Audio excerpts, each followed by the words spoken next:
Հանձնաժողովի նիստի ժամանակ ես այս խնդիրը բարձրացրել եմ, բայց մեկ անգամ եւս օգտվելով առիթից ուզում եմ ուշադրությունը հրավիրել շատ կարևոր մի խնդրի, որը վերաբերվում է մեր հանրապետության տարբեր մարզերում եւ հատկապես Երևան քաղաքում Նուբարաշեն աղբավայրի մասին է խոսքը, բազմաթիվ դիմումներ եւ բողոքներ ենք ստանում Նուբարաշենի աղբանոցը այրելու հետևանքով մեր քաղաքացիների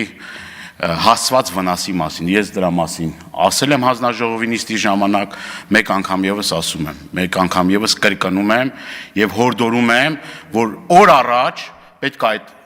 աղբավայրը փակվի, որովհետեւ անտանելի է այն պայմանները, որով որ մեր քաղաքացիները ստիպված են լինում ամեն օր այդ թունավոր ծուխը շնչելու, այդ գարշահոտությունը եւ նույն միջպետական ճանապարհի վրա գտնվող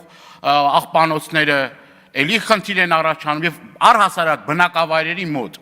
որ անտանելի պայմաններ է ստեղծում մեր ազգաբնակչության համար եւ երկար տարիներ սրա մասին խոսում ենք, ասում ենք, բայց այն որ ասում սայլը տեղից չի շարժվում որևէ մի փոփոխություն չի տեղի ունենում, չի կատարվում